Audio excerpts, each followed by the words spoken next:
Noticias, comentarios, entrevistas. De noche sin maquillaje. De noche sin maquillaje.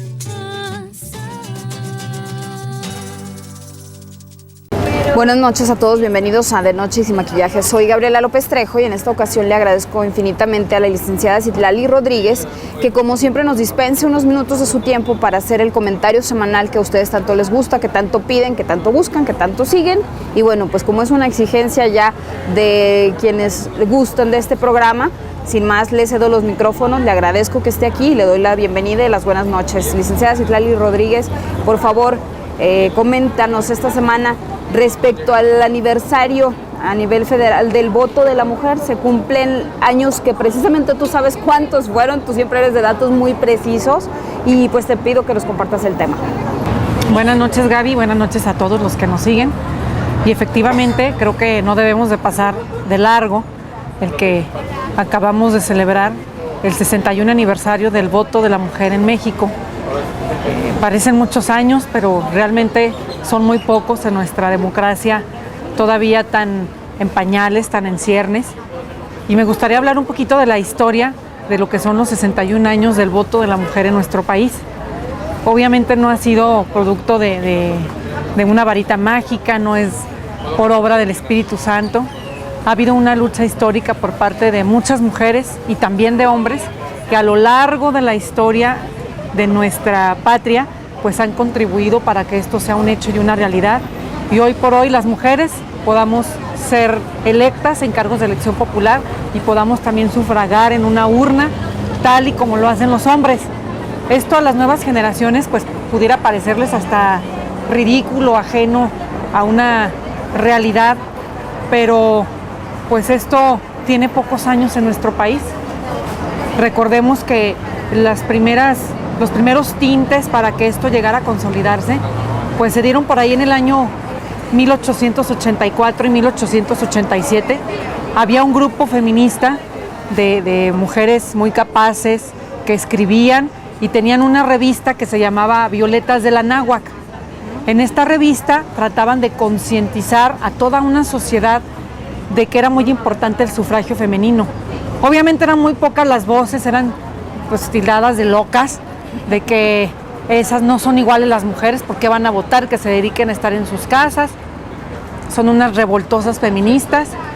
Al cabo de poco tiempo, ya en 1910, ahí hubo un grupo de mujeres que se sumaron a Madero, se hacían llamar las hijas de Cuauhtémoc, y ellas pues empezaron a denunciar que había irregularidades en las elecciones y que era importante pues la inclusión de la mujer, porque las mujeres pues podían contribuir a que hubiera una mayor justicia y al momento de ser votadas y de poder votar, pues entonces eso las convertía con derechos de igualdad y pues era válida su voz y su voto. Pero pues esto tampoco prosperó mucho.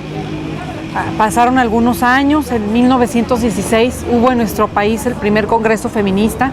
Ya se han de imaginar en aquellos años los esposos, los hermanos, los papás de las mujeres que acudieron a este congreso, pues las condenaron porque pues no las bajaban de revoltosas. Que estaban haciendo en un congreso feminista donde se exigía, donde se pedía, donde se reflexionaba el sufragio femenino? Ya en la Constitución de 1917, pues muy amplia, muy completa, no excluye que las mujeres no deban de votar y ser votadas, pero tampoco lo dice expresamente. Es decir, ni lo niega ni lo otorga. De aquí empiezan varias interpretaciones de si la igualdad, de si deben votar, de si no deben votar. Y al cabo de algunos años, en 1937, Lázaro Cárdenas presenta una iniciativa para reformar el artículo 34 de nuestra Constitución, en el que pues él solicitaba que ya las mujeres pudieran votar en elecciones municipales, pero que pudieran votar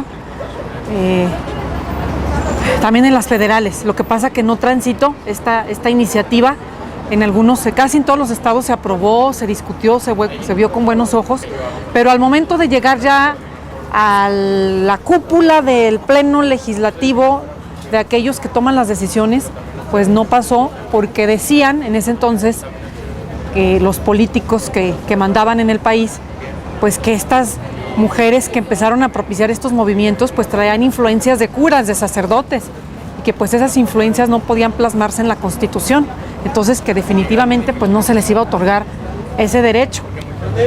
Pero años antes, en 1923, fíjense que Yucatán fue el primer estado en nuestro país que tuvo a las primeras diputadas locales en toda la República. Fueron 3 las que llegaron al poder en 1923. Elvia Carrillo Puerto fue la primera mujer que se convirtió en diputada local por el Distrito Quinto de Yucatán en nuestro país. Aunque luego en 1924, al ser asesinado Felipe Carrillo Puerto, estas 3 mujeres dejan sus cargos porque no había el respaldo que las legitimara ni que pues les permitiera continuar ahí.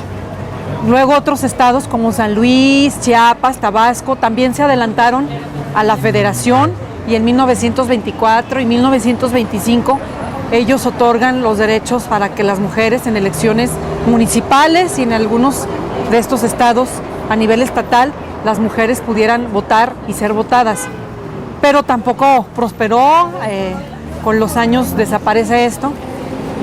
Y fue en 1947 cuando Miguel Alemán, siendo presidente de la República, reforma el artículo, manda una iniciativa para que se reforme el artículo 115 constitucional y entonces se permite a las mujeres en el país participar en elecciones solamente como votantes, pero en elecciones municipales, no estatales, no federales, y tampoco podían ser votadas, solamente votar y a nivel municipal. Esto así de lento. Ahí vamos en un camino de igualdad que pues, ha costado muchos años y mucha lucha. Pero al poco tiempo, pues las mujeres empiezan ya a manifestarse, ahora sí que a calentarse los ánimos. A nivel internacional, en los diferentes países ya se estaba otorgando este derecho, que no es una concesión, digo, el votar y ser votadas no es de que te estén concediendo algo, es un derecho por igualdad entre hombres y mujeres. Y finalmente, pues cuando Adolfo Ruiz Cortines estaba jugándose la presidencia de la República, un nutrido grupo de mujeres significativo, aunque todavía no masivo, pues empiezan a exigirle que en sus propuestas de campaña incluya por fin la iniciativa y con toda contundencia pues se reforme el artículo 34 para que las mujeres en México puedan votar y ser votadas en todos los niveles, municipal, estatal y federal.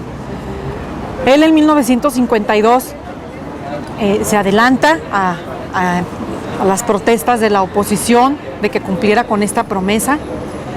Por ahí en abril del 52, en el Parque 18 de marzo en la Ciudad de México, se reúnen más de 20,000 mujeres exigiéndole a Ruiz Cortines que cumpliera con esta promesa de campaña.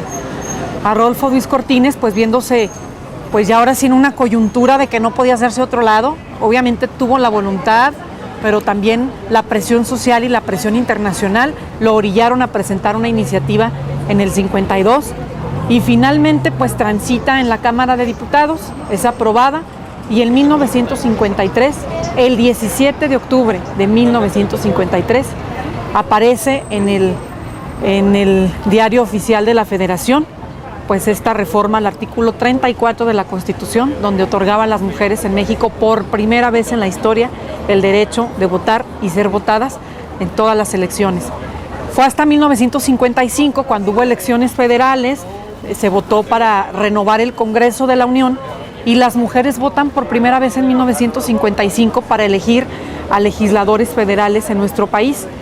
Hemos de decir que la afluencia fue muy baja, todavía la cultura, las costumbres, la sumisión por parte de las mujeres en ese momento, pues sí, el temor, la represión, la represalia, el cómo vas a ir, la burla, la mofa, etcétera, etcétera, desde los hogares, con los padres, con los esposos, con los hijos, con los hermanos, pues orillaron a que fueran muy pocas las mujeres las que ejercieron su derecho a sufragar. Fueron realmente pocas, pero esto fue el antecedente para que poco a poco y con los años, pues las mujeres fuéramos participando en la vida pública y política. Y 61 años después, en el 2014, estamos hablando ya de que el presidente Enrique Peña Nieto presenta la iniciativa de paridad, que fue aprobada ya en la pasada reforma político electoral y que el 50% de las candidaturas serán para mujeres, el 50% para hombres, pero tuvieron que pasar 61 años para que al menos en la ley fuéramos realmente iguales de manera explícita. Y digo al menos en la ley, Gaby, porque pues la lucha aún no está terminada. Finalmente la lucha es política, las desigualdades se dan a otros niveles, todavía hay pues muchas barreras que impiden que las mujeres participen, y no en la votación, porque es sorprendente ver pues que ahorita es enorme y es elevadísimo el número de mujeres que acudimos a las urnas. Podríamos decir que ahora ahí sí hay paridad, ahí sí hay igualdad, que tanto mujeres como hombres acudimos a votar a nuestros representantes populares, que cuando se hacen campañas, tu servidora que ya ha pasado por ese proceso de hacer campaña y la conquista del voto, pues las mujeres son las que te mueven a las familias, las que organizan a las colonias, las jefas de manzana, las que participan más en toda la movilización y el activismo de los partidos políticos. La mayoría de las presidentas de los partidos, de seccionales, de colonias, son mujeres, pero nos falta todavía el empoderamiento de la mujer y llevarlo al plano pues del poder público. Aún hay pocas mujeres que han accedido, que han accesado al poder. Esperemos que con la ley de paridad poco a poco se vayan incorporando más y que pues nos empecemos a quitar muchos atavismos de que somos desiguales. En muchas cosas sí lo somos, biológicamente y demás, pero en el tema de la ley, en el tema electoral, no hay nada que nos haga más diferentes que nuestros propios atavismos, nuestras propias barreras, y que entendamos ahora a las nuevas generaciones que ha sido una lucha verdaderamente grande, fuerte, impactante, que no es obra de la casualidad, que cada paso que se ha dado en materia de equidad de género ha sido contundente, que las que nos han antecedido, nuestras madres, nuestras abuelas, nuestras bisabuelas, han estado en esa lucha, fueron forjadoras de esa lucha, que les debemos un reconocimiento, porque a nosotras ya nos está tocando gozar de esos privilegios, pero a ellas les tocó pelear por esos privilegios. Nosotras ya solamente somos pues merecedoras y estamos ejecutoras de esos derechos, pero ha habido detrás de ello pues toda una historia de guerra, de lucha y de conquista, y yo creo que pues acaba de pasar este aniversario, el 17 de octubre, y es bueno que hagamos un paréntesis para ver qué nos falta hacer para llegar al tema de la paridad, de la igualdad real, de la equidad, y que pues un mayor número de mujeres se involucren en la vida política de nuestro país y demostremos que las cosas pueden darse de una manera con un enfoque diferente si participamos todos, y la democracia participativa se vuelve tan fuerte como la representativa en México y en Aguascalientes, Gaby. Pues qué precisión para las fechas, me sorprende cómo recuerdas cada dato acuciosamente, y bueno, pues importante es que sensibilices en este sentido a quienes nos siguen. Te agradezco mucho y nos vemos la próxima semana, licenciada. Nos vemos la próxima semana y no le vayan a cambiar, no dejen de seguirnos. Muchas gracias.